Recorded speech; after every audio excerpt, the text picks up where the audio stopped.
ഇന്നത്തെ ദിവസം 2025 നമ്മൾ പുതുവർഷത്തേക്ക് കാലെടുത്ത് വെച്ചത് വലിയ പ്രതീക്ഷകളോട് കൂടിയാണ്. സമാധാനവും സന്തോഷവും ഒക്കെ നിറയുന്ന ജീവിതങ്ങളാകട്ടെ നമുക്ക് ചുറ്റും, അങ്ങനെ വർണ്ണങ്ങളാൽ നിറയുന്നതാകട്ടെ എന്നൊക്കെ നമ്മൾ കരുതി. പക്ഷേ കേരളത്തിലെ റോഡുകൾ ഒട്ടും തന്നെ സുരക്ഷിതമല്ല യാത്ര ചെയ്യാൻ എന്ന് ഒരിക്കൽ കൂടി ഒരു തിരിച്ചറിവുണ്ടാക്കുന്നതാണ് ഇന്നിപ്പോൾ ഉണ്ടായിരിക്കുന്ന അപകടം. ഈ അപകടം കണ്ണൂർ തളിപ്പറമ്പിലാണ്. അവിടെ തളിപ്പറമ്പിന് സമീപം വളക്കയിലാണ് സ്കൂൾ ബസ് നിയന്ത്രണം വിട്ട് മറിഞ്ഞ ഒരു വിദ്യാർത്ഥിക്ക് ദാരുണാന്ത്യം ഉണ്ടായിരിക്കുന്നത്. വേദനയോടുകൂടി അല്ലാതെ ഇത്തരം വാർത്തകൾ നമുക്ക് റിപ്പോർട്ട് ചെയ്യാനും കഴിയില്ല. കുറുമാത്തൂർ ചിന്മയ സ്കൂളിലെ 5ാം ക്ലാസ് വിദ്യാർത്ഥിനി നേദ്യ എസ് രാജേഷാണ് ഈ അപകടത്തിൽ മരിച്ചത്. അപകടത്തിൽ 15 പേർക്ക് പരിക്കുണ്ട്. ഗുരുതരമായി പരിക്കേറ്റ ഒരു കുട്ടിയെ പരിയാരം മെഡിക്കൽ കോളേജിൽ പ്രവേശിപ്പിച്ചിട്ടുമുണ്ട്. മറ്റു വിദ്യാർത്ഥികളെ തളിപ്പറമ്പിലെ ആശുപത്രിയിൽ പ്രവേശിപ്പിച്ചിരിക്കുകയാണ്.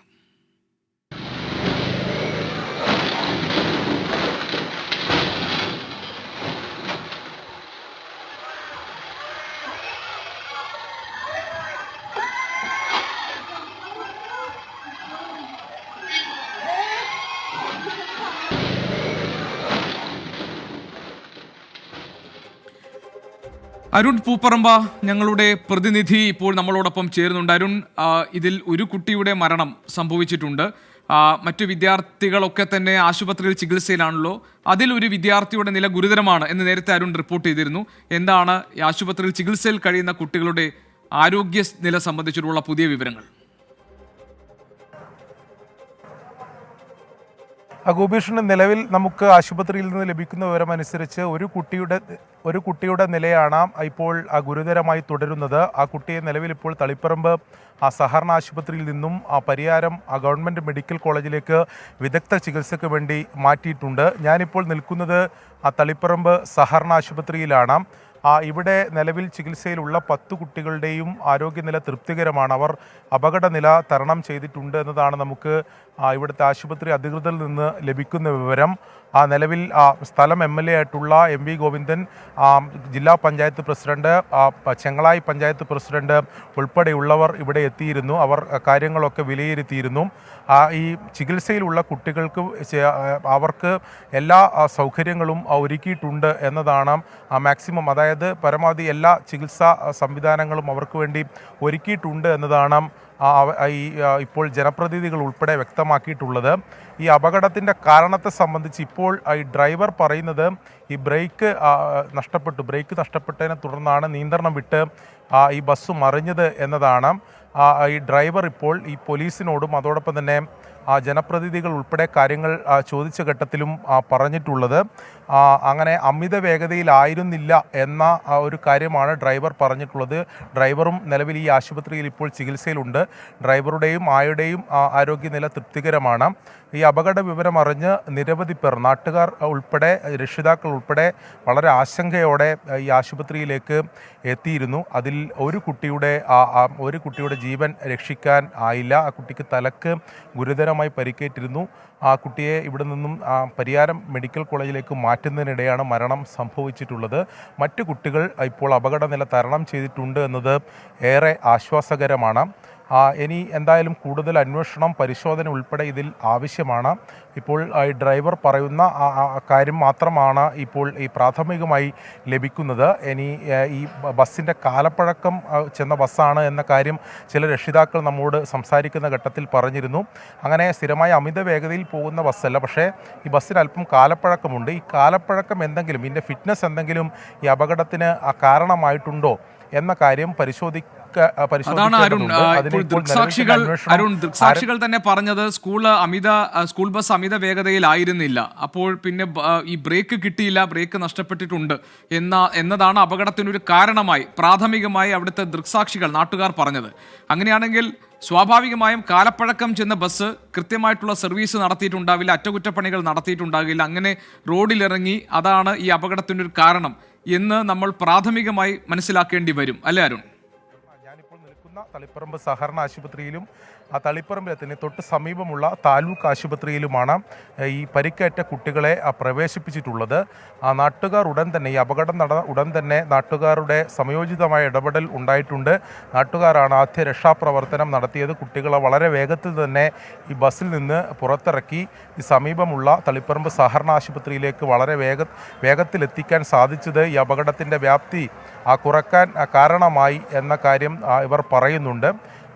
മറ്റൊന്ന് ഇനിയിപ്പോൾ ഈ അപകടത്തിൻ്റെ കാരണത്തെ സംബന്ധിച്ച് ഇനി കൂടുതൽ വ്യക്തത എന്തായാലും വരേണ്ടതുണ്ട്. ഇപ്പോൾ നമുക്ക് ശരി, അരുൺ പൂപ്പറമ്പയാണ് വിവരങ്ങൾ നൽകിയത്. ഈ അപകടം എങ്ങനെ സംഭവിച്ചു എന്നതിനെ കുറിച്ചിട്ടുള്ള പരിശോധനകളും അന്വേഷണവും ഒക്കെ സ്വാഭാവികമായും നടക്കും. പക്ഷേ നമ്മുടെ മുന്നിലുള്ള പ്രധാനപ്പെട്ട വേദന ഒരു കുട്ടിയുടെ ജീവൻ നഷ്ടമായിരിക്കുന്നു എന്നുള്ളതാണ്. അത് അങ്ങേയറ്റം വേദനയോടുകൂടി മാത്രമേ നമുക്ക് ഈ വിവരങ്ങൾ പങ്കുവയ്ക്കാൻ കഴിയുകയുള്ളൂ. റോഡിൽ ഇത്തരം അപകടങ്ങൾ സംഭവിക്കുന്നതിന് കാരണം ഈ അമിത വേഗത മാത്രമല്ല, കാലപ്പഴക്കം ചെന്ന ബസ്സുകൾ റോഡിൽ ഇറക്കുന്നതാണ്. ഇതൊക്കെ കൃത്യമായ പരിശോധനകളിലൂടെ കടന്നു പോകേണ്ടതാണ്. അതിനുള്ള സംവിധാനം നമ്മുടെ നാട്ടിലുണ്ട്. ഇങ്ങനെ അപകടമുണ്ടാകുമ്പോൾ അതിൻ്റെ കാരണങ്ങൾ അന്വേഷിക്കുമ്പോഴാണ് യഥാർത്ഥത്തിൽ ഇതൊന്നും ശരിയായ രീതിയിൽ ഈ സംവിധാനങ്ങളൊന്നും പ്രവർത്തിക്കുന്നില്ല എന്ന് നമുക്ക് മനസ്സിലാക്കാൻ പറ്റുന്നത്. ഭൈരവൻ കണ്ണൂർ ഇതിനിടയിൽ ഒരു കുറിപ്പ് യൂട്യൂബിലുണ്ട്. ഞാൻ ദിവസവും സ്കൂളിൽ നിന്ന് മക്കളെ കൂട്ടി വരുന്നതാണ്. സ്കൂൾ ബസ്സുകൾക്ക് അമിത വേഗമൊന്നും ഇതുവരെ ശ്രദ്ധയിൽപ്പെട്ടിട്ടില്ല. വാഹനങ്ങൾക്ക് പഴക്കമുണ്ട്. സമയാസമയം അറ്റകുറ്റപ്പണി നടത്താതെ റോഡിൽ ഇറക്കുന്നതാണ് പ്രശ്നമെന്നാണ് ഭൈരവൻ കണ്ണൂർ. താങ്കൾ പറഞ്ഞത് ശരിയാണ്. അമ്പിളി അനിലും ഏതാണ്ട് ഇതേ അഭിപ്രായം തന്നെയാണ് യൂട്യൂബിൽ പങ്കുവച്ചിരിക്കുന്നത്. സ്കൂൾ ബസ്സുകളെല്ലാം കാലപ്പഴക്കം ചെന്ന വാഹനങ്ങളല്ലേ, ഇതൊന്നും പരിശോധിക്കാൻ MVDക്ക് ടൈം ഇല്ലേ എന്നാണ് അമ്പിളി ചോദിച്ചിരിക്കുന്നത്. അമ്പിളി ഈ ചോദിച്ചിരിക്കുന്നത് വളരെ പ്രസക്തമായ ഒരു കാര്യമാണ്. കാരണം നമ്മുടെ എല്ലാം കുട്ടികൾ വിവിധ വാഹനങ്ങളിൽ, സ്കൂൾ ബസ്സിലാണെങ്കിലും അല്ലെങ്കിൽ സ്വകാര്യ വാഹനങ്ങളിലാണെങ്കിലും ഒക്കെ നിരത്തിൽ പോകുന്നതാണ്. രാവിലെ പോയി നമ്മൾ രക്ഷിതാക്കൾ എപ്പോഴും വളരെ ആശങ്കയോട് കൂടിയിട്ടാണ് ഈ കുട്ടികൾ മടങ്ങി വരുന്നത് വരെ കാത്തു നിൽക്കുന്നത്. കാരണം അങ്ങനത്തെ വാർത്തകളാണ് ദിവസവും നമ്മുടെ മുന്നിലേക്ക് വന്നുകൊണ്ടിരിക്കുന്നത്. ഏതായാലും ഇത്തരം പ്രശ്നങ്ങൾ പരിഹരിക്കാനുള്ള ഇടപെടൽ ഉണ്ടാകും എന്നാണ് നമ്മൾ കരുതേണ്ടത്. ഇങ്ങനെ ഓരോ സംഭവങ്ങൾ നടക്കുമ്പോൾ അത് പരിഹരിക്കുമെന്ന് പറയുന്നതല്ലാതെ അത് ശരിയായ രീതിയിൽ പരിഹരിക്കപ്പെടുന്നില്ല. എന്ത് സംവിധാനം നമ്മുടെ നാട്ടിൽ ഇൻട്രൊഡ്യൂസ് ചെയ്താലും അത് കൊണ്ടുവന്നാലും തൊട്ടടുത്ത ദിവസം അല്ലെങ്കിൽ അതിൻ്റെ അടുത്ത ദിവസം അത് പൊളിക്കുന്ന ഒരു സമ്പ്രദായം നമുക്കുണ്ട്. നാട്ടുകാരുടെ ഇടപെടലോ ചോദ്യം ചെയ്യലോ ഒന്നുമില്ല. ഒരു അപകടമോ ദുരന്തമോ ഉണ്ടാകണം ഇതിൻ്റെ കാര്യകാരണങ്ങൾ പരിശോധിക്കാൻ. ആ സ്ഥിതി മാറണം. ഉത്തരവാദിത്തപ്പെട്ട പൗരന്മാർ എന്ന നിലയിൽ നമുക്കൊക്കെയും അതിനുള്ള നമ്മുടെ എല്ലാം ഉത്തരവാദിത്തമായി അതിനെ നമ്മൾ കാണണം. റീന പറയുന്നു, 2025 തുടങ്ങിയതിൻ്റെ സങ്കടം തന്നതുകൊണ്ടാണല്ലോ ഒരു കുഞ്ഞിന് ജീവനില്ലാതെ വാർത്ത കേൾക്കേണ്ടി വന്നതിൽ മനസ്സ് വേദിക്കുന്നത്. റീന, എല്ലാവർക്കും ആ വേദനയുണ്ട്. VD സതീശൻ മാധ്യമങ്ങളെ പറയുന്നത് വർണ്ണാശ്രമമാണ്, അത് ചാതുർവർണ്ണത്തിന്റെ ഭാഗമാണ് എന്നെല്ലാം പറഞ്ഞ് അത് കൊണ്ടുപോയിട്ട് സംഘപരിവാറിന് ചാർത്തി കൊടുക്കുകയാണ്. സംഘപരിവാറിന് മാത്രം അവകാശപ്പെട്ടതാക്കി മാറ്റിയാണ് സനാതനധർമ്മത്തെ. അത് ഞാൻ പറഞ്ഞതുപോലെ ഇന്ത്യയുടെ കൾച്ചറൽ ലെഗസിയാണത്, സാംസ്കാരിക പൈതൃകമാണ്. അദ്വൈതവും അതുപോലെ തത്വമസി എന്നുള്ള വാക്കും നമ്മുടെ വേദങ്ങളും ഉപനിഷത്തുകളും അതിൻ്റെ സാരാംശങ്ങളും എല്ലാം ഉള്ളതാണ് സനാതനധർമ്മം എന്ന് പറയുന്നത്. അത് അന്വേഷിച്ചിട്ടാണ് ഇന്ത്യയിലേക്ക് ആളുകളെല്ലാം വന്നത്. അത് നമ്മുടെ ഋഷി പാരമ്പര്യത്തിൻ്റെ ഭാഗമാണ്. അതെല്ലാം സംഘപരിവാറിന് ആണ് എന്ന് പറയുന്നത് പോലെയാണ്. ഞാൻ പറഞ്ഞതുപോലെ അമ്പലത്തിൽ പോകുന്നവരും ചന്ദനം തൊടുന്നവരും കാവ്യ ഉടുക്കുന്നവരൊക്കെ RSS ആണെന്ന് പറയുന്ന പോലെയാണ്. ഇത് അവർക്ക് അവകാശപ്പെട്ടാണ് എന്ന് പറഞ്ഞ് മുഴുവനായി അവർക്ക് വിട്ടുകൊടുക്കുകയാണ്. തെറ്റാണ് മുഖ്യമന്ത്രി പറഞ്ഞത്. മുഖ്യമന്ത്രി പറഞ്ഞത് തെറ്റാണ്. സനാതന ധർമ്മത്തെയും ഹൈന്ദവ പാരമ്പര്യത്തേക്ക് എല്ലാ മതങ്ങളിലും ഉണ്ടായതുപോലെ പൗരോഹിത്യവും രാജഭരണവും ഭരണകൂടങ്ങളും എല്ലാം ദുരുപയോഗം ചെയ്തിട്ടുണ്ട്. അത് വേറെ കാര്യം. വർണ്ണാശ്രമത്തിന് അല്ലെങ്കിൽ ചാതുർവർണ്ണത്തിന് അനുകൂലമായ നിലപാടൊന്നും അല്ലല്ലോ നമ്മുടേത്. ഗാന്ധി എന്താണ്? ഗാന്ധി സനാതന ധർമ്മത്തെ പിന്തുണയ്ക്കുകയായിരുന്നു. ഗുരുദേവൻ സനാതനധർമ്മത്തിൻ്റെ അതിൻ്റെ സാങ്കത്യത്തെക്കുറിച്ചാണ് അദ്ദേഹം വിശദീകരിച്ച് പറഞ്ഞത്. അപ്പോൾ സനാതനധർമ്മത്തെ മുഴുവൻ തള്ളിക്കളഞ്ഞുകൊണ്ട് അത് മുഴുവൻ സംഘപരിവാറിൻ്റെ ആണ് എന്ന് അവർക്ക് കൊടുക്കുന്നത് എന്താണ്? അതിനകത്തൊരു വർഗീയതയില്ല. സനാതനധർമ്മത്തിൽ ഒരു വർഗീയ കാഴ്ചപ്പാടും ഒരു ചേരിതിരിവിൻ്റെ കാഴ്ചപ്പാടും പ്രശ്നങ്ങളൊന്നുമില്ല. അതൊക്കെ ദുർവ്യാഖ്യാനം ചെയ്യപ്പെട്ടപ്പോൾ ഉണ്ടായ സംഭവമാണ്. തെറ്റായ രീതിയിലാണ് അദ്ദേഹം അത് അവതരിപ്പിച്ചത്. പണ്ട് പറയില്ലേ കാവ്യവൽക്കരണം, തെറ്റായ വാക്കാണ്. പക്ഷേ AK ആന്റണി പണ്ട് പറഞ്ഞിട്ടുണ്ട് ആ വാക്ക് ഉപയോഗിക്കാൻ പാടില്ല. കാവ്യ കൊടുത്തവരൊക്കെ RSS ആണ്. അങ്ങനെ ചന്ദനം തൊടുന്നവരെല്ലാം RSS ആരാണ്. അമ്പലത്തിൽ പോകുന്നവർ എല്ലാവരും ഹിന്ദുക്കളെ മുഴുവൻ ആട്ടിത്തെളിച്ച് അവരുടെ തൊഴുതിക്കൊണ്ട് ആക്കുകയാണ് വേണ്ടത്. അല്ലല്ലോ.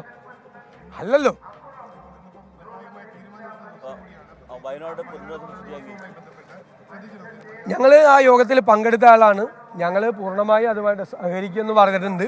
പക്ഷെ ഗവൺമെൻറ്റിന് കുറേ കൂടി വ്യക്തത വരണം. ഉദ്യോഗസ്ഥ തലത്തിൽ കാര്യങ്ങൾ കുറേ കൂടി വേഗത്തിലാക്കണം. ഞങ്ങൾ ആ യോഗത്തിൽ ആവശ്യപ്പെട്ട് തന്നെ ഒരു ടൈം ഫ്രെയിം ഉണ്ടാകണമെന്ന്.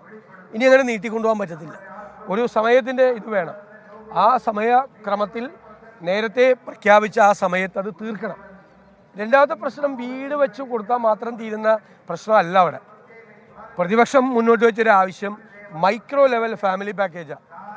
അതായത് മാതാപിതാക്കൾ നഷ്ടപ്പെട്ടു, കുട്ടികളെ നമ്മൾ ഇതിനിടയിൽ കണ്ടത് പ്രതിപക്ഷ നേതാവ് വി ഡി സതീശന്റെ അദ്ദേഹം മാധ്യമങ്ങളെ കണ്ട് രണ്ട് വിഷയങ്ങളിൽ അഭിപ്രായം പറഞ്ഞതാണ്. ഒന്ന്, സനാതന ധർമ്മത്തെക്കുറിച്ച് മുഖ്യമന്ത്രി പിണറായി വിജയൻ ശിവഗിരി തീർത്ഥാടന മഹാസമ്മേളനത്തിൽ നടത്തിയ പരാമർശങ്ങൾ രാഷ്ട്രീയ വിവാദമായിട്ടുണ്ട്. സനാതന ധർമ്മത്തെ പൊളിച്ച ഒരു നവയുഗ ധർമ്മമാണ് ശ്രീനാരായണ ഗുരുദേവൻ കൊണ്ടുവന്നത്. അതുകൊണ്ട് സനാതന ധർമ്മം എന്നത് ഹൈന്ദവ ഫാഷിസ്റ്റുകൾ അല്ലെങ്കിൽ ഹിന്ദുത്വവാദികൾ മുന്നോട്ട് വെക്കുന്നതാണ്. അതിനെ പൊളിച്ചിട്ടൊരു ധർമ്മത്തെക്കുറിച്ചാണ്, അതായത് മാനുഷികതയിൽ ഊന്നിയിട്ടുള്ള മാനവികതയിൽ ഊന്നിയിട്ടുള്ള വിശ്വദർശനമാണ് ഗുരുദേവൻ അവതരിപ്പിച്ചത്. അതുകൊണ്ട് സനാതന ധർമ്മത്തിന്റെ ഭാഗമാക്കാൻ ഗുരുദേവനെ അതിന്റെ ഭാഗമാക്കാനുള്ള ശ്രമം നടത്തുന്നു എന്നാണ് പിണറായി വിജയന്റെ വിമർശനം ഉണ്ടായത്. അതിനെതിരെ ആണ് ഇപ്പോൾ വി ഡി സതീശൻ പറഞ്ഞിരിക്കുന്നത്. സനാതന ധർമ്മത്തെ കൂട്ടിവെച്ച അതിനെ ചേർത്ത് പിടിച്ച ആളാണ് ഗുരുദേവനെന്നും സനാതന ധർമ്മം അതിന്റെ അവകാശമൊക്കെ BJP-ക്കാർക്ക് അല്ലെങ്കിൽ RSSന് വിട്ടുകൊടുക്കുന്നതിന് തുല്യമാണ് മുഖ്യമന്ത്രി നടത്തിയിട്ടുള്ള പരാമർശം എന്നുമാണ് വി ഡി സതീശൻ ഇപ്പോൾ പറഞ്ഞത്. അദ്ദേഹം മുഖ്യമന്ത്രി നടത്തിയ പരാമർശങ്ങളിൽ ചില രാഷ്ട്രീയ പിഴവുകൾ ഉണ്ടായിട്ടുണ്ട് എന്ന് ചൂണ്ടിക്കാണിക്കുകയായിരുന്നു വി ഡി സതീശൻ ഇപ്പോൾ ചെയ്തത്. മറ്റൊന്ന്, അദ്ദേഹം വയനാട് ഇന്നിപ്പോൾ സർക്കാർ പ്രഖ്യാപിച്ചിരിക്കുന്ന ദുരന്തബാധിതർക്ക് വേണ്ടിയുള്ള പുനരധിവാസ പദ്ധതിയെക്കുറിച്ച് മുഖ്യമന്ത്രി വിശദമായി നടത്തിയ അദ്ദേഹത്തിന്റെ വാർത്താ സമ്മേളനത്തിൽ പറഞ്ഞ കാര്യങ്ങളെക്കുറിച്ചാണ്. അത് കുറച്ചുകൂടി കാര്യമായി സർക്കാർ ഈ കാര്യങ്ങൾ ഒന്നുകൂടി ശ്രദ്ധാപൂർവ്വം നടത്തേണ്ടതായിരുന്നു ഈ കാര്യങ്ങളൊക്കെ എന്ന വിമർശനം പ്രതിപക്ഷ നേതാവിനുണ്ട്. അദ്ദേഹം കൂടി ഭാഗമാകുന്ന ഒരു ത്രിതല സമിതിയായിരിക്കും ഇതിന്റെ നടത്തിപ്പ് മുഴുവൻ നിരീക്ഷിക്കാൻ പോകുന്നത് എന്ന കാര്യവും മുഖ്യമന്ത്രി ഇന്ന് വാർത്താ സമ്മേളനത്തിൽ പറഞ്ഞതാണ്. നമുക്ക് തുടരാം. പൊതുജനം കഴുതിയല്ല സാർ. മുണ്ടക്കായ് ചൂരൽമല ഉരുൾപൊട്ടൽ ദുരന്ത ബാധിതർക്ക് ആശ്വാസകരമായ പ്രഖ്യാപനങ്ങൾ ഇന്നുണ്ടായിട്ടുണ്ട്. ഉരുൾപൊട്ടൽ പുനരധിവാസ പദ്ധതിയിൽ കൽപ്പറ്റ എൽസ്റ്റൺ എസ്റ്റേറ്റിലും മേപ്പാടി നെടുമ്പാല എസ്റ്റേറ്റിലുമായി 2 മോഡൽ ടൗൺഷിപ്പുകളാണ് നിർമ്മിക്കുക. എൽസ്റ്റണിൽ 5 സെന്റിലും നെടുമ്പാലയിൽ 10 സെന്റിലുമാണ് 1000 സ്ക്വയർ ഫീറ്റിൽ വീടുകൾ നിർമ്മിക്കാൻ പോകുന്നത്. ടൗൺഷിപ്പ് രൂപരേഖയുടെ ത്രിമാന മാതൃക ചീഫ് സെക്രട്ടറി ഇന്ന് അവതരിപ്പിക്കുകയും ചെയ്തു.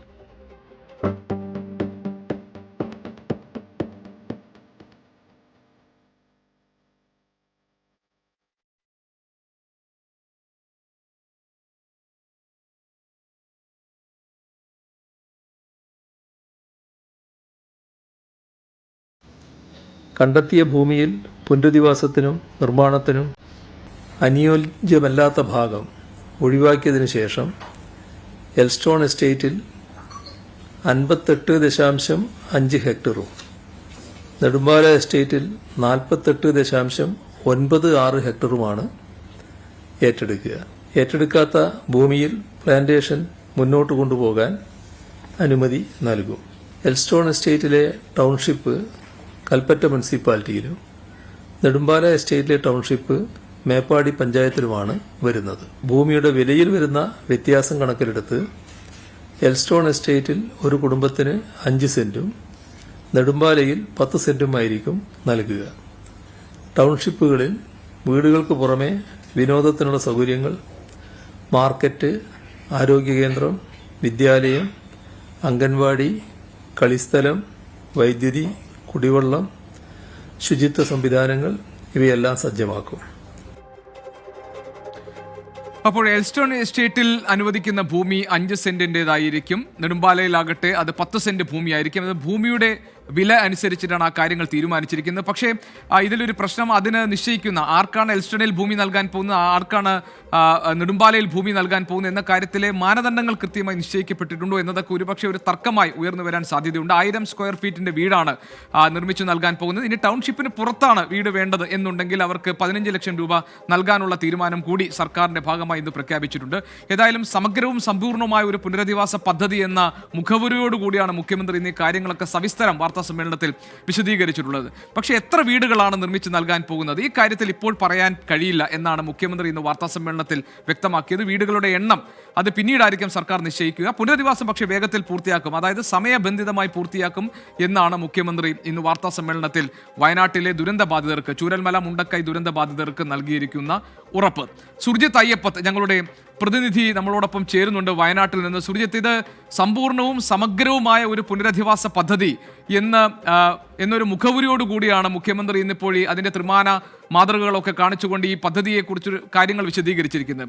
ഇതിലേതെങ്കിലും തരത്തിൽ വിമർശനങ്ങൾ ഉയർന്നു വരാനുള്ള സാധ്യതയുണ്ടോ? കാരണം എൽസ്റ്റണിൽ 5 സെന്റ്, മറ്റു ഭാഗത്ത് എസ്റ്റേറ്റിൽ 10 സെന്റ് വീതം നൽകാൻ തീരുമാനിച്ചിരിക്കുന്നു എന്നാണ്. അതോടൊപ്പം തന്നെ ഇവരുടെ ഉപജീവനം മാർഗം സംബന്ധിച്ച കാര്യങ്ങളിലൊക്കെ സർക്കാർ കൃത്യമായ തീരുമാനമെടുക്കുമെന്നാണ് അദ്ദേഹം പറഞ്ഞിരിക്കുന്നത്. പ്രതിപക്ഷ നേതാവിന്റെ ഒരു പ്രതികരണം ഇപ്പോൾ വന്നു കഴിഞ്ഞു.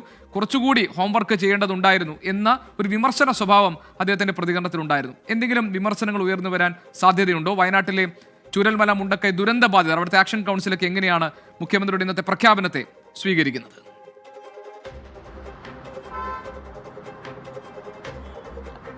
ഗോപി, ഇതിൽ പ്രധാനപ്പെട്ട കാര്യം എന്ന് പറയുന്നത് അത് 1000 സ്ക്വയർ ഫീറ്റ് വീട് എന്നുള്ള കാര്യത്തെ അവർ സ്വാഗതം ചെയ്യുന്നു എന്നുള്ളതാണ്. പക്ഷേ അതിൻ്റെ സ്ഥലവുമായി ബന്ധപ്പെട്ട വിഷയമാണിപ്പോൾ ഏറ്റവും വലിയൊരു പ്രതിഷേധം എന്നുള്ള തരത്തിലേക്ക് മാറുന്നത്. അതിൽ കൃത്യമായിട്ടുള്ള വിമർശനം ഇതിനകം തന്നെ ഉയർന്നിട്ടുണ്ട്. പല ദുരന്തബാധിതരുമായി നമ്മൾ സംസാരിച്ചു. അവരെല്ലാം തന്നെ പറയുന്ന കാര്യം അത് ഒരുപോലെയാണ്. ഈ മനുഷ്യരെ വേർതിരിക്കുന്ന വിധത്തിലേക്കുള്ള ഒരു പ്രഖ്യാപനം ഇതിനകത്തുണ്ടായിട്ടുണ്ട്. കാരണം നെടുമ്പാല എസ്റ്റേറ്റിൽ 10 സെന്റ് ഭൂമിയിൽ ഒരു 1000 സ്ക്വയർ ഫീറ്റ് വീട്, എലക്ഷൻ എസ്റ്റേറ്റിൽ 5 സെന്റിൽ 1000 സ്ക്വയർ ഫീറ്റ് വീട് എന്നുള്ളതാണ്. അങ്ങനെ വരുമ്പോൾ എങ്ങനെയാണ് ഇത്തരത്തിലൊരു മാനദണ്ഡം ഇതിനകത്ത് നിശ്ചയിക്കാൻ വേണ്ടി പോകുന്നത്? ആരെയാണ് നെടുമ്പാലയിൽ പരിഗണിക്കുക, ആരെയാണ് ഇവിടെ ഇലക്ഷനിൽ പരിഗണിക്കുക എന്നുള്ള ചോദ്യമാണ് ഉയരുന്നത്. സ്വാഭാവികമായും ഇത്തരത്തിലൊരു വിഭജനം ഈ ദുരന്തബാധിതരുടെ ഇടയിൽ ഉണ്ടാക്കുന്ന വിധത്തിലേക്ക് ഒരു തീരുമാനമാണ് ഇപ്പോൾ വന്നിട്ടുള്ളത് എന്നുള്ളതാണ് പ്രധാനപ്പെട്ട വിമർശനമായി എല്ലാവരും ഉയർത്തുന്നത്. ഇതിൽ action committee, Chooralmala Mundakkai ward തല ആക്ഷൻ കമ്മിറ്റി ഉണ്ട്. 3 വാർഡുകളിലെ ആ ആക്ഷൻ കമ്മിറ്റിയുടെ കൺവീനർ നമ്മോട് സംസാരിച്ചിരുന്നു. അദ്ദേഹം പറയുന്ന കാര്യം ഇതിനെ സ്വാഗതം ചെയ്യുന്നു. അത് സമയബന്ധിതമായി നടപടികളെല്ലാം തന്നെ വേഗത്തിൽ പൂർത്തിയാക്കണം. പക്ഷേ ഈ 5 സെന്റ് എന്നുള്ളത് അത് ഞങ്ങൾ ഉന്നയിച്ച ഡിമാൻഡ് അല്ല. ചീഫ് സെക്രട്ടറി വിളിച്ചു ചേർത്ത യോഗത്തിൽ അതിൽ 10 സെന്റിൽ 1000 സ്ക്വയർ ഫീറ്റ് വീട് എന്നുള്ള തരത്തിലുള്ള തീരുമാനം അത് ഉണ്ടാക്കുമെന്നുള്ള തരത്തിലാണ് നിർദ്ദേശമായി മുന്നോട്ട് വെച്ചത്. ആ നിർദ്ദേശം അംഗീകരിക്കുന്ന വിധത്തിലല്ല ഈ പ്രഖ്യാപനം വന്നിട്ടുള്ളത് എന്നുള്ളതാണ് പറയുന്നത്. മറ്റൊരു സംഘടന ജനശബ്ദമാണ്. ജനശബ്ദത്തിന്റെ ചെയർമാനുമായും നമ്മൾ സംസാരിച്ചു.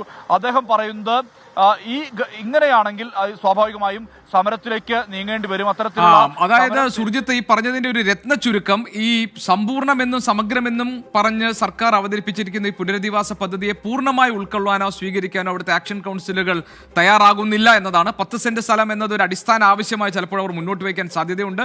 മറ്റ് പല തരത്തിലുള്ള അവർക്ക് എന്തെങ്കിലും നിർദ്ദേശങ്ങളുണ്ടെങ്കിൽ അതൊക്കെ ഒരുപക്ഷെ സർക്കാരിന് മുന്നിലേക്ക് വരാനുള്ള സാധ്യതകളുണ്ട് എന്നാണ് സുർജിത്ത് അയ്യപ്പത്ത് നൽകുന്ന റിപ്പോർട്ടിൽ നിന്ന് നമുക്ക് മനസ്സിലാക്കാൻ കഴിയുന്നത്. എന്താണ് ജനങ്ങളുടെ പ്രതികരണം? അതാണല്ലോ ഏറ്റവും പ്രധാനം. ദുരന്തം അനുഭവിച്ച അതിൽ ഇനി എന്താണ് മുന്നോട്ട് ജീവിതം എന്ന കാര്യത്തിലൊക്കെ ആലോചനയിൽ കഴിയുന്ന ആളുകൾക്ക് എന്ത് പറയാനുണ്ട്? അതാണ് നമുക്കിനി അന്വേഷിക്കാനുള്ളത്. ഇതുമായി ബന്ധപ്പെട്ട മുഖ്യമന്ത്രിയുടെ പ്രഖ്യാപനത്തെ സ്വാഗതം ചെയ്യുകയാണ് ആക്ഷൻ കൗൺസിൽ. പുനരധിവാസം സമയബന്ധിതമായി നടപ്പിലാക്കണം എന്നതാണ് അവരുടെ ആവശ്യം. ദുരന്ത ബാധിതർക്ക് ഈ കാര്യത്തിൽ എന്താണ് പറയാനുള്ളത്? അവരുടെ അഭിപ്രായമാണ് ഏറ്റവും വിലപ്പെട്ടത്. അതിലേക്ക് ഞങ്ങൾ ഇപ്പോൾ ടൗൺഷിപ്പ് നല്ല രീതിയിലുള്ള 2 ടൗൺഷിപ്പാണ് മുഖ്യമന്ത്രി പറഞ്ഞിട്ടുള്ളത്. ഓക്കെ, ഞങ്ങൾ അംഗീകരിക്കുന്നു, സ്വാഗതം ചെയ്യുന്നു. ഞങ്ങൾ ഗ്രാമങ്ങളിൽ താമസിച്ച ആളുകളാണ്, വിശാലമായിട്ട് അങ്ങനെ കഴിഞ്ഞ ആളുകളാണ്. അതുകൊണ്ട് 5 സെൻറ്റ് എന്നുള്ളത് ഒരിക്കലും അംഗീകരിക്കാൻ കഴിയില്ല. അതൊരിക്കലും ഞങ്ങൾക്ക് അംഗീകരിക്കില്ല. 10 സെൻറ്റും ഞങ്ങൾ 15 സെൻറ്റാണ് ഇതുവരെ പ്രതീക്ഷിച്ചിരുന്നത്, ഇതുവരെ പറഞ്ഞും പോയിട്ടുള്ളത്. പക്ഷേ ഒരു 10 സെൻറ്റെങ്കിലും ഇല്ലാതെ ഒരിക്കലും ഞങ്ങൾക്ക് കഴിയില്ല. ഞങ്ങളൊക്കെ സംബന്ധിച്ച് ഞങ്ങളെ ഒന്നും അല്ലാതായ ഒരു മനുഷ്യരാണ്. ഞങ്ങൾക്ക് വേണ്ടി പണം പിരിക്കുന്നത് വരെ മുഖ്യമന്ത്രി പറഞ്ഞിരുന്നത് 10 സെൻറ്റ് സ്ഥലം ഒരു 1000 സ്ക്വയർ ഫീറ്റ് വീടെന്നാണ്. പണം കയ്യിൽ വെച്ച് പോക്കറ്റിലിട്ടിട്ട് കിട്ടിയതിന് ശേഷം പറയുന്നു 5 സെൻറ്റ് ഭൂമിയെന്ന്. ഇത് കേരളത്തിലെ ജനങ്ങളും രാജ്യത്തുള്ള ജനങ്ങളും ലോകം മുഴുവനുള്ള മലയാളികളും ഞങ്ങളെ സ്നേഹിക്കുന്ന ആളുകളും നൽകിയ പണം പോക്കറ്റിൽ വെച്ചിട്ട് ഞങ്ങൾക്ക് 5 സെൻറ്റ് ഭൂമി തരുള്ളൂ എന്ന് പറഞ്ഞാൽ അതെന്ത് ന്യായമാണ്? മുഖ്യമന്ത്രി എന്താണ് അങ്ങനെ ഉദ്ദേശിക്കുന്നതെന്ന് പോലും നമുക്ക് മനസ്സിലാവുന്നില്ല. ഒരിക്കലും അത് അംഗീകരിക്കാൻ കഴിയില്ല. ഇത് ഈ വേരിയേഷൻ വലിയൊരു ആശങ്ക ഉണ്ട്. കാരണം എന്താ വെച്ച് കഴിഞ്ഞാൽ 5 സെൻറ്റ് ഭൂമി എന്ന് പറയുന്നത് വളരെ കുറവാണ്. അപ്പോൾ ഭൂമിൻ്റെ വാല്യുവേഷനും മറ്റും അല്ലല്ലോ, സൗകര്യങ്ങളാണല്ലോ നമുക്കിവിടെ വേണ്ടത്. സർക്കാരിൻ്റെ പ്രഖ്യാപനം എന്ന് പറഞ്ഞൊരു ശരിയില്ലാത്തൊരു നടപടിയാണ്. കാരണം സ്ഥലം പോയവനും അവിടെ ഇപ്പോൾ ഒരു പ്രശ്നമില്ലാത്തവരും തുല്യതായി. ആ നടപടി ശരിയല്ല. അതുപോലെ 10 സെൻറ്റ് 5 സെൻറ്റ് എന്ന് പറഞ്ഞാൽ അത് ശരിയല്ലാത്ത നടപടിയാണ്. നമുക്ക് വീടും സ്ഥലവും കിട്ടണം, ജീവിതമാർഗത്തിനൊരു വഴിയും കാണിച്ചു തരണം. തന്നെ ഞങ്ങളുടെ എല്ലാം നഷ്ടപ്പെട്ട നമുക്ക് ഒക്കെ ഇനി എല്ലാം ഉണ്ടാകണം. ഒന്നുമില്ല. ചില സന്ദേശങ്ങൾ ഇങ്ങനെയാണ്. ജോണി പറയുന്നു മാപ്രകൾ കുത്തിത്തിരിപ്പ് തുടങ്ങിയെന്ന്. അതോടൊപ്പം തന്നെ ജോയ് പറയുന്നു നിങ്ങൾ പെട്ടെന്ന് കുത്തിത്തിരിപ്പ് ഉണ്ടാക്കൂ എന്ന്. ജോണിയോടും ജോയിയോടും പറയാനുള്ളത്, ദുരന്തം ബാധിച്ച ആളുകൾക്ക് അവർക്ക് ഏത് തരത്തിലുള്ള പുനരധിവാസമാണ് വേണ്ടത് എന്ന് പറയാനുള്ള അവകാശമില്ലേ ജോണി? അത് പ്രേക്ഷകരുടെ മുന്നിൽ എത്തിക്കുക എന്നുള്ളത് ഞങ്ങളുടെ ഉത്തരവാദിത്വമല്ലേ? അതേ ഞങ്ങൾ ചെയ്തിട്ടുള്ളൂ. മുണ്ടക്കൈ ചൂരൽമല ഉരുൾപൊട്ടൽ ദുരന്തത്തിൽ നാശം നേരിട്ട കർഷകൻ ഇപ്പോൾ ഓഫീസുകൾ കയറിയിറങ്ങുകയാണ്. 2 ഏക്കർ കൃഷിഭൂമിയിൽ അടിഞ്ഞുകൂടിയ മരങ്ങൾ മാറ്റി നൽകണം എന്ന ആവശ്യത്തോട് അധികാരികൾ മുഖം തിരിഞ്ഞു നിൽക്കുകയാണെന്ന് പറയുന്നു ചൂരൽമലയിലെ അണ്ണയ്യന്റെ പുരയിടവും കൃഷിസ്ഥലവും തുടച്ചു നീക്കിയാണ് പുന്നപ്പുഴ ഗതി മാറി ഒഴുകിയത്. ഇതുപോലെ എത്രയെത്ര ആളുകൾക്ക് അവരുടെ ജീവനോപാധി നഷ്ടപ്പെട്ട് മുന്നോട്ടുള്ള ജീവിതം എങ്ങനെയാണെന്ന് അറിയാതെ തടഞ്ഞു നിൽക്കുന്ന എത്രയെത്ര ആളുകൾ. അവരുടെ അഭിപ്രായങ്ങൾ നമ്മൾ കേൾക്കണ്ടേ? ഈ റിപ്പോർട്ട് കാണും. ചൂരൽമല മുണ്ടക്കൈ ഉരുൾപൊട്ടൽ ദുരന്തത്തിൽ ഏറ്റവും അധികം നാശനഷ്ടം സംഭവിച്ച ആളുകളിൽ ഒരാളാണ് അണ്ണയ്യൻ. ചൂരൽമല സ്വദേശിയാണ്. അദ്ദേഹത്തിൻ്റെ 2 ഏക്കർ തോട്ടം, 4 കടമുറി, ഒപ്പം തന്നെ വീടും നഷ്ടപ്പെടുന്ന അവസ്ഥയാണ് ഉണ്ടായത്. ഈ ഉരുൾപൊട്ടി ഒലിച്ച പുഴ ഗതിമാറി ഒഴുകി അണ്ണയ്യൻ്റെ തോട്ടം ഉൾപ്പെടെ പൂർണ്ണമായും തകർക്കുന്ന അവസ്ഥയാണ് ഉണ്ടായത്. അതിൽ പൂർണ്ണമായും മരങ്ങൾ അടിഞ്ഞുകൂടി കിടക്കുന്ന ഒരവസ്ഥയുണ്ട്. കളക്ട്രേറ്റിൽ വെച്ച അണ്ണയ്യനെ ഞങ്ങൾ കണ്ടുമുട്ടി. എന്തിനാണ് കളക്ട്രേറ്റിൽ വീണ്ടും വന്നത്? കളക്ട്രേറ്റിൽ എൻ്റെ മരങ്ങൾ മാറ്റിത്തരുന്നതിന് വേണ്ടി ഞാൻ അപേക്ഷ കൊടുത്തിട്ടുണ്ടായിരുന്നു. 1 മാസം മുന്നേ ഞാൻ കൊടുത്തിട്ടുണ്ടായിരുന്നു. എന്നിട്ട് അദാലത്തിലും കൊടുത്തു. അദാലത്തിൽ കൊടുത്തപ്പോൾ മന്ത്രിൻ്റെ മുന്നിൽ വെച്ചിട്ട് എന്നെ വിളിച്ച് ചർച്ച ചെയ്തപ്പോൾ അസിസ്റ്റന്റ് കളക്ടർ പറയാൻ നിങ്ങൾ പൈസ കൊടുത്ത് മാറ്റിയിട്ട് ഫോറസ്റ്റ് കൊണ്ടിടാൻ. ഞാൻ ഇങ്ങനെ പരിപൂർണമായി നഷ്ടപ്പെട്ട ഒരു വ്യക്തി എന്നോട് മാറ്റിക്കൊണ്ടിടുന്നു പറഞ്ഞപ്പോൾ മിനിസ്റ്റർ പറഞ്ഞു അയാളോട് അങ്ങനെ പറയരുത്, അയാൾ മൊത്തം പോയൊരു വ്യക്തിയല്ല എന്ന് വെച്ച്. അപ്പോൾ ഉദ്യോഗസ്ഥന്മാരൊക്കെ പറഞ്ഞു അയാളെല്ലാം പോയൊരു വ്യക്തിയാണ്, അയാളങ്ങനെ ചെയ്യാന്ന് പറയുമ്പോൾ ബുദ്ധിമുട്ടുണ്ട് പറഞ്ഞു. അപ്പോൾ അസിസ്റ്റന്റ് കളക്ടർ പറയാം അയാൾ മാറ്റിയിട്ട് കൊണ്ടുപോയിട്ട് ഫോറസ്റ്റ് കൊണ്ടിടാൻ വേണ്ടിയിട്ട് എന്നോട് പറഞ്ഞു. JCB വെച്ചിട്ട് എന്നോട് മാറ്റാൻ. ഞാൻ പറഞ്ഞു അതിന് എന്നെ കൊണ്ട് പറ്റൂല എന്ന് പറഞ്ഞു. 2 ഏക്കർ തോട്ടം, ഒരു വീട്, 4 കടമുറി, വീട്ടിൽ കുറച്ച് കാപ്പിയുണ്ട്, കാപ്പിയും നഷ്ടപ്പെട്ടു. എല്ലാം നഷ്ടപ്പെട്ട ഒരു വ്യക്തിയാണ് ഞാൻ. വെള്ളാർമല വില്ലേജിൽ ഏറ്റവും നല്ലൊരു കൃഷിത്തോട്ടമായിരുന്നു എൻ്റെ. അത് പൂർണ്ണമായും നഷ്ടപ്പെട്ട് ഞാൻ ഉദ്യോഗസ്ഥന്മാരുടെ ഇടയിൽ വരുമ്പോൾ എന്നെ എങ്ങനെയാണ് അങ്ങോട്ടും ഇങ്ങോട്ടും നടത്തുകയാണ് ചെയ്യുന്നത്. ഈ സഞ്ചിയിലുള്ളതൊക്കെ റെക്കോർഡുകളാണ്. ഓരോ പരാതികളും കൊടുത്തതിൻ്റെ റെക്കോർഡാണ് എൻ്റെ കയ്യിലുള്ളത്. എന്ത് പറഞ്ഞിട്ട് അവർ അംഗീകരിക്കുന്നില്ല. എത്രയും പെട്ടെന്ന് നിങ്ങളെല്ലാവരും സഹകരിച്ചിട്ട് ആ മരം ഒന്ന് അവിടെ നിന്ന് മാറ്റി അതൊരു കൃഷിയോഗ്യമാക്കാനുള്ള സൗകര്യം ചെയ്തു തരണമെന്നാണ് എനിക്ക് പറയാനുള്ളത്. നിരവധി തവണ നടന്നു, എന്നിട്ടും ഒരു അനുഭവപൂർവ്വമായ നടപടി ഉണ്ടാവുന്നില്ല. ഇല്ല, ഇപ്പോഴും കലക്ടറേറ്റിൽ നിന്നാണ് ഞാൻ ഇറങ്ങി വരുന്നത്. ഒരു നടപടി നമുക്ക് ഉണ്ടാകുന്നില്ല. എന്നോട് അങ്ങോട്ട് പോയി ഇങ്ങോട്ട് പോയി അവിടെ ചോദിക്കും ഇവിടെ ചോദിക്കുമെന്നാണ് പറയുന്നത്. നമ്മൾ ആരോടാ പറയുക? ഈ 65-ാമത്തെ വയസ്സിൽ ഞാൻ എങ്ങോട്ടൊക്കെ പോവുക? അതേപോലെ മൈക്രോ പ്ലാനിൽ കൊടുത്തതിൽ അതിലും എൻ്റെ പേരില്ല. പേരുണ്ട്, പക്ഷേ ഞാൻ എഴുതി കൊടുത്ത സാധനങ്ങളൊന്നും അതിൽ വന്നിട്ടില്ല. ഇന്നലെ കുറേ ആൾക്കാർക്ക് സാധനം കൊടുത്തു. ഞാൻ കുറച്ച് ആയുധങ്ങളാണ് അവർക്ക് ആവശ്യപ്പെട്ടത് അവിടെ ജോലി ചെയ്യാൻ വേണ്ടിയിട്ട്. എൻ്റെ പേര് അതിലില്ല. ഇന്ന് ഞാൻ അവിടേക്ക് മൈക്രോ പ്ലാനിൻ്റെ പ്ലാനിനെ ഉൾപ്പെടുത്താൻ വേണ്ടി ഞാൻ വന്നതാണ്. അപ്പോൾ അവിടെ ഒന്നും ഉദ്യോഗസ്ഥന്മാരെ എനിക്ക് കാണാൻ പറ്റിയിട്ടില്ല. ഇപ്പോൾ ഈ സ്ഥലം എത്രമാത്രം മരങ്ങൾ അടിഞ്ഞുകൂടിയുണ്ട്? ഒരുപാട് മരങ്ങൾ. ഒരു ചുരുങ്ങിയത് ഒരു 2-2.5 ലക്ഷം റുപ്യ അല്ലെങ്കിൽ 3 ലക്ഷം റുപ്യ ചിലവുണ്ട് അത് മാറ്റണമെങ്കിൽ. ഞാനാണെങ്കിൽ അത് ആർക്കെങ്കിലും അത് കൊടുത്തിട്ട് അതിൻ്റെ കിട്ടുന്ന പൈസ കൊണ്ട് ആ സ്ഥലമൊക്കെ ഒന്ന് വൃത്തിയാക്കി എടുക്കാമെന്നാണ് വിചാരിച്ചത്. അപ്പോഴേക്കും പറയും ഇത് ഫോറസ്റ്റിൻ്റെ മരമാണ്, അതും അങ്ങനെ എടുക്കാൻ പറ്റില്ല. ഫോറസ്റ്റിൻ്റെ ആണെങ്കിൽ അവരെടുത്തോട്ട് എനിക്ക് വേണ്ട, എനിക്ക് സ്ഥലം ക്ലിയറാക്കി തന്നാൽ മതി. അവരെവിടെ കൊണ്ടുപോയിട്ട് എനിക്ക് സ്ഥലം ക്ലിയറാക്കി തരണം. 55 ബോഡി എടുത്ത സ്ഥലമാണ് അത്. ഏറ്റവും കൂടുതൽ നാശനഷ്ടം വന്നത് എനിക്കാണ് അവിടെ. നമ്മൾ ആര് പറഞ്ഞിട്ടും അത് അംഗീകരിക്കുന്നില്ല. എന്തായാലും ഈ അണ്ണയ്യൻ പറയുന്നത് ഈ ദുരന്തബാധിതരോട് ഉദ്യോഗസ്ഥരുടെ സമീപനം സംബന്ധിച്ചുള്ള ചില ആക്ഷേപങ്ങൾ, അത്തരത്തിലുള്ള ആക്ഷേപങ്ങൾ കൂടിയാണ് ഉയരുന്നത്. എന്തായാലും ഉന്നത അധികാരികൾ ഇത് ശ്രദ്ധിക്കണം, ഈ വിഷയത്തിൽ ഒരു നടപടി ഉണ്ടാകണമെന്നുള്ളതാണ് ഉയരുന്ന ആവശ്യം. മനു ദാമോദരനൊപ്പം സുർജിത് അയ്യപ്പത്ത്, 24 വയനാട്. ഈ റിപ്പോർട്ടിന് പിന്നാലെ അനൂപ് KG പറയുന്നു വേറെ വല്ല വാർത്തയിലേക്ക് പോകൂ, പാര വെച്ച് 24. അനൂപ്, താങ്കൾ വളരെ സൗകര്യത്തിൽ സുഖമായി ജീവിക്കുന്ന ഒരാളായിരിക്കുമെന്ന് ഞാൻ കരുതുന്നു. അതാണ് ഇതൊക്കെ പാര വെക്കുന്നതായി അനൂപിന് തോന്നുന്നത്. അനൂപ്, കഷ്ടപ്പെടുന്നവർ ധാരാളം പേരുണ്ട്. അവരുടെ പ്രശ്നങ്ങളെ അതിനോട് നമുക്ക് ഇൻസെൻസിറ്റീവായിട്ട് നിൽക്കാൻ കഴിയില്ല. അബ്ദുൽ കലാം ചോദിക്കുന്ന 5 സെന്റ് സ്ഥലത്ത് 1000 സ്ക്വയർ ഫീറ്റ് വീട് വെച്ചാൽ പിന്നെ എന്താണ് ബാക്കിയുള്ളത്? അബ്ദുൽ കലാം, വളരെ പ്രസക്തമായ ചോദ്യം. അതുകൊണ്ടാണല്ലോ 5 സെന്റ് പോരാ 10 സെന്റ് വേണം എന്നത് ഒരു അടിസ്ഥാന ആവശ്യമായി അവർ മുന്നോട്ട് വെക്കുന്നത്. നോക്കാം സർക്കാർ എങ്ങനെയാണ് അത് പരിഗണിക്കാൻ പോകുന്നത്. ചില സന്ദേശങ്ങൾ പതിവ് പോലെ വരുന്നുണ്ട്. ജോസ്വിൻ ജോസഫ് പറയുന്നു പുതുവർഷത്തിൽ കറണ്ട് ചാർജ് കൂട്ടിയ വാർത്ത പറയണേ. കറണ്ട് ചാർജിൽ വ്യത്യാസങ്ങൾ ഉണ്ടായിട്ടുണ്ട്. ഓരോരോ സമയത്ത് നമ്മൾ ഉപയോഗിക്കുന്ന കറണ്ടിനനുസരിച്ചിട്ട് ചാർജ് മാറുന്നു. അത് എല്ലായിടത്തും നടപ്പാക്കി തുടങ്ങിയിട്ടില്ല ജോസ്വിൻ. അത് ചില ഉപഭോക്താക്കളുടെ കാര്യത്തിൽ അത് നടപ്പാക്കി തുടങ്ങിയിട്ടുണ്ട് എന്ന് പറയാം. മറ്റു ചില വിമർശന ജോയ് പറയുന്നു മാപ്രേ നിന്നോട് പണ്ട് VS പറഞ്ഞത് മറന്നില്ലല്ലോ. ജോയിയുടെ ഭാഷാ സംസ്കാരം എനിക്കറിയില്ല, ജോയിയുടെ സംസ്കാരത്തിൽ മറുപടി പറയാനും എനിക്കറിയില്ല. VS പറഞ്ഞത് എന്താണെന്ന് എനിക്കറിയാം, ജോയിക്കും അറിയാമായിരിക്കും, കണ്ടിട്ടുള്ളവർക്ക് മനസ്സിലാവുകയും ചെയ്യും. ഞാൻ അടുത്ത വാർത്തയിലേക്ക് പോവുകയാണ്. കാസർഗോഡ് മഞ്ചേശ്വരത്ത് ജൽജീവൻ മിഷന്റെ പേരിൽ കേരള വാട്ടർ അതോറിറ്റിയുടെ തട്ടിപ്പ്. ഇല്ലാത്ത വെള്ളത്തിന്റെ പേരിൽ ജനങ്ങളെ പിഴിയുന്നു എന്നാണ് പരാതി. വോർക്കാടി പഞ്ചായത്തിലെ 100 കണക്കിന് വീടുകളിൽ 10,000 രൂപ ബില്ല് അടച്ചില്ലെന്ന് കാണിച്ച് കേരള വാട്ടർ അതോറിറ്റി ജപ്തി നോട്ടീസ് നൽകി. വേനൽക്കാലത്ത് കുടിവെള്ളക്ഷാമം രൂക്ഷമായതിനാൽ 3 കൊല്ലം മുൻപാണ് മഞ്ചേശ്വരത്ത് ജൽജീവൻ മിഷൻ പദ്ധതി നടപ്പിലാക്കിയത്. കേരള വാട്ടർ അതോറിറ്റിക്കായിരുന്നു നടത്തിപ്പ് ചുമതല. വോർക്കാടി പഞ്ചായത്തിൽ മാത്രം 3000-ഓളം കുടുംബങ്ങൾ പദ്ധതിയുടെ ഭാഗമായി പൈപ്പ് കണക്ഷൻ എടുത്തു. പക്ഷേ ആനക്കല്ല് പുഴയിൽ നിന്ന് വെള്ളം മഴക്കാലത്ത് മാത്രം എത്തി. ചില വീടുകളിൽ മാത്രം വെള്ളം വന്നാൽ വന്നു എന്ന അവസ്ഥയാണ്. മറ്റൊരിടത്തും വെള്ളം വന്നിട്ടുമില്ല.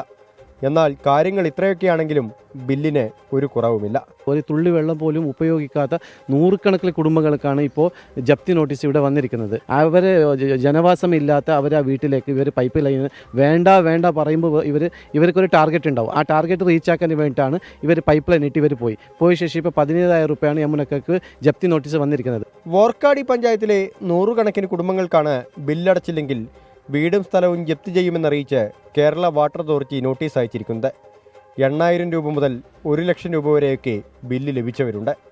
2 മാസത്തേക്ക് 40 റുപ്യ ബില്ല് എന്ന് പറഞ്ഞു ഇടുമ്പോൾക്ക് വൈകിക്ക് ഇപ്പോൾ 54,000 റുപ്യ ബില്ല് വന്നു.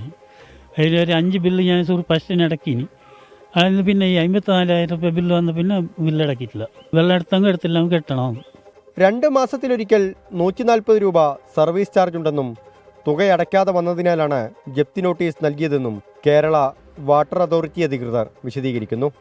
പക്ഷേ ഇത്രയും വലിയ തുക എങ്ങനെയെന്ന ചോദ്യത്തിന് മറുപടിയില്ല. കേരള വാട്ടർ അതോറിറ്റി 10,000ങ്ങൾ ബില്ല് നൽകുന്ന വീടുകളിൽ 1 കപ്പ് വെള്ളമെങ്കിലും നൽകണമെന്നതാണ് ജനാധിപത്യ മര്യാദ. അതുമാത്രമല്ല, അത് കേരള വാട്ടർ അതോറിറ്റിയുടെ ധാർമ്മികമായ ഉത്തരവാദിത്തമാണ്.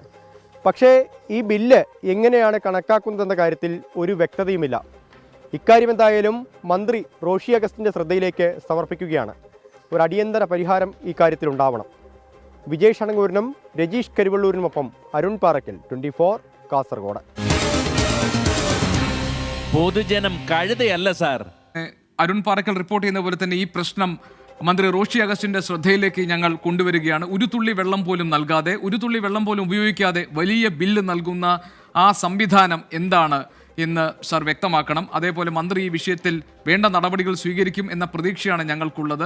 അതല്ലെങ്കിൽ നമുക്ക് തുടരെ ഇത്തരം സംഭവങ്ങൾ ഉണ്ടെങ്കിൽ ആ വാർത്തകൾ ഞങ്ങൾ റിപ്പോർട്ട് ചെയ്തുകൊണ്ടേയിരിക്കും, താങ്കളുടെ ശ്രദ്ധയിലേക്ക് അത് വരുന്നത് വരെ. അരുൺജി മുട്ടട പറയുന്നു, സ്കൂൾ വാഹനങ്ങളുടെ അമിത വേഗത്തെക്കുറിച്ച് 2 ആഴ്ച മുൻപ് ഞാൻ മോർണിംഗ് ഷോയിൽ മെസ്സേജ് അയച്ചു. SKN അത് വെറുതെ വായിച്ചു പോയി. അന്ന് അത് അന്വേഷിച്ചൊരു വാർത്ത കൊടുത്തിരുന്നെങ്കിൽ.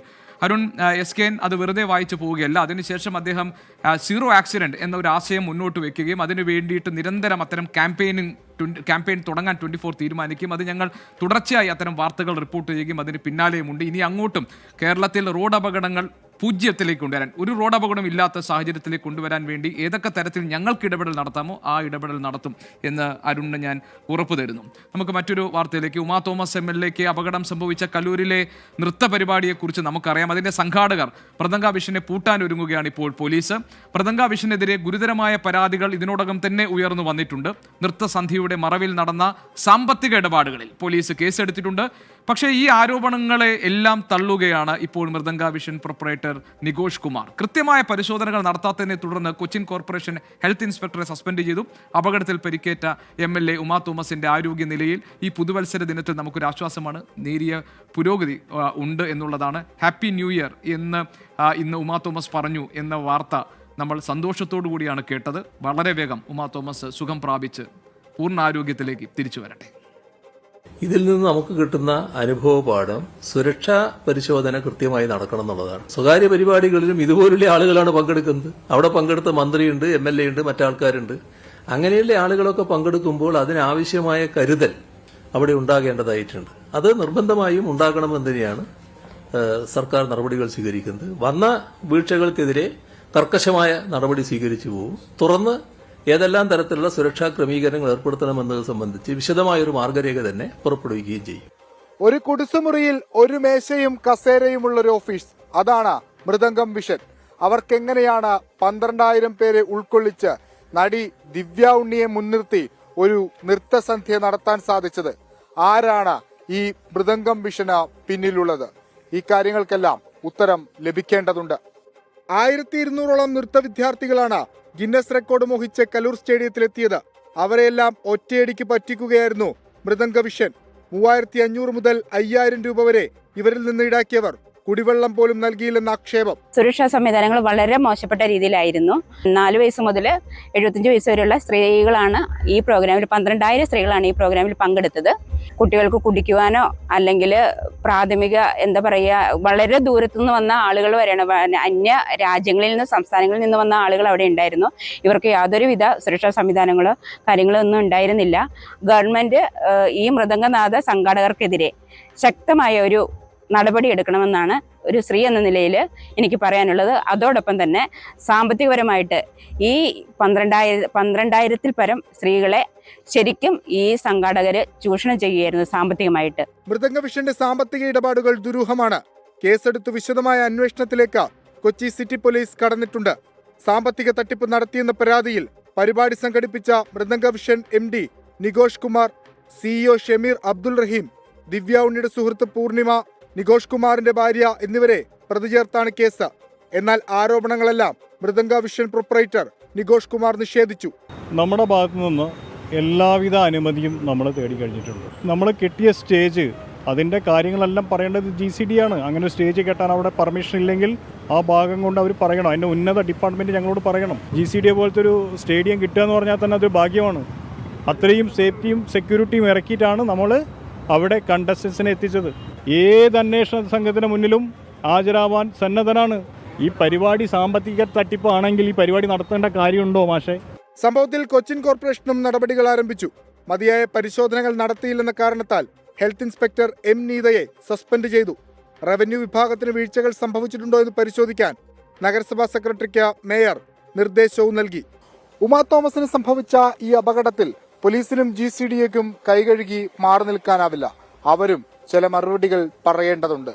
ഒപ്പം ഈ മൃദംഗം വിഷൻ എന്ന തട്ടിക്കൂട്ട് സ്ഥാപനത്തെ പിടിച്ചുകെട്ടേണ്ടതും. കൊച്ചിയിൽ നിന്ന് വിഷ്ണു സുരേഷ്, 24.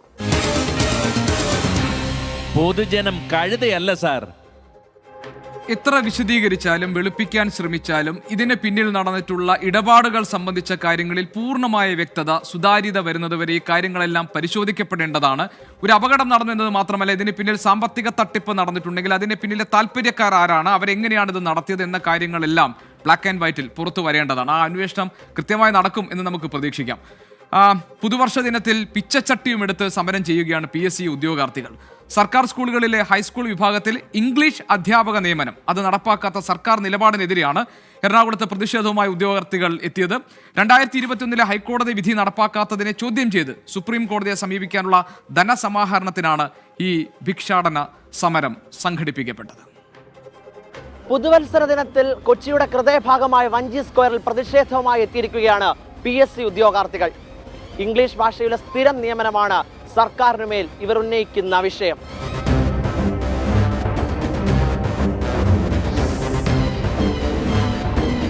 ഞാനിപ്പോൾ ഗസ്റ്റായിട്ട് വർക്ക് ചെയ്തുകൊണ്ടിരിക്കുകയാണ്. റാങ്ക് ലിസ്റ്റിലുള്ളത് കൊണ്ട് തന്നെ ഗസ്റ്റായിട്ട് നമുക്ക് കിട്ടിയിട്ടുണ്ട്. പക്ഷേ ഫെബ്രുവരി ആകുമ്പോൾ നമ്മൾക്ക് ഇറങ്ങേണ്ടി വരും. മാർച്ച് തൊട്ട് കുട്ടികൾക്ക് വീണ്ടും അധ്യാപകരില്ല. അവർക്ക് എക്സാമിന് തയ്യാറെടുപ്പിക്കാൻ വേണ്ടിയിട്ട് അവർക്കൊരു അധ്യാപകനില്ല.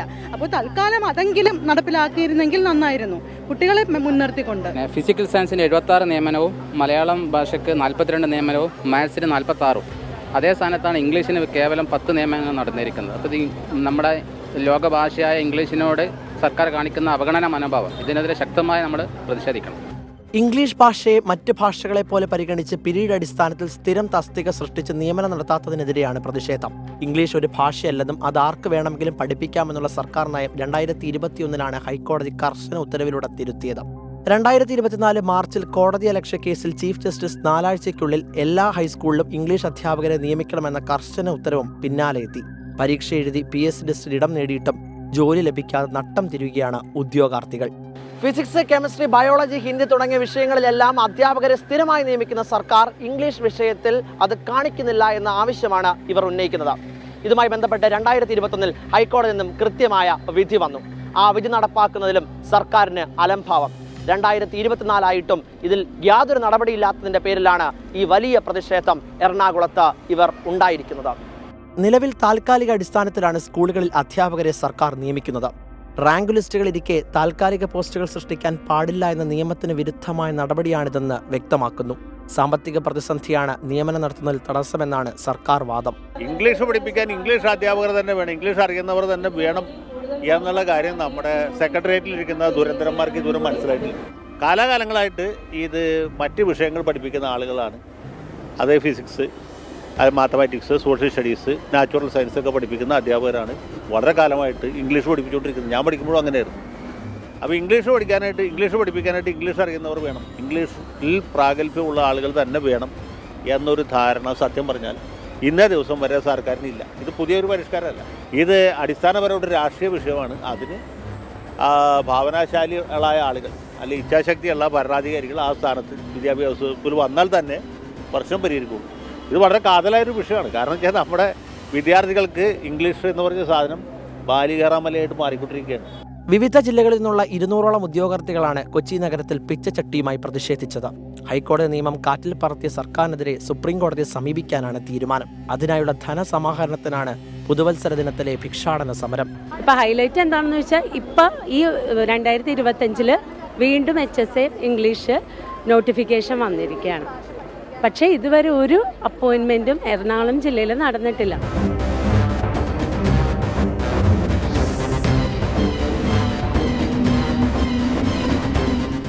പൊതുവിദ്യാഭ്യാസ രംഗത്ത് അധ്യാപക വിദ്യാർത്ഥി സൗഹൃദം സൃഷ്ടിക്കണമെന്ന് പ്രതിജ്ഞാബദ്ധമായ നിലപാടെടുക്കുമ്പോഴാണ് സർക്കാരിന് നേരെ ഇത്തരത്തിലേക്കൊരു പ്രതിഷേധവുമായി പുതുവത്സര ദിനത്തിൽ ഇവരെത്തിയിരിക്കുന്നത്. എത്രയും പെട്ടെന്ന് ഇവരുടെ നിയമനത്തിൽ നടപടിയെടുക്കണമെന്നും ഇടപെടലുണ്ടാകണമെന്നുള്ള ആവശ്യമാണ് ഇവർ ഉന്നയിക്കുന്നത്.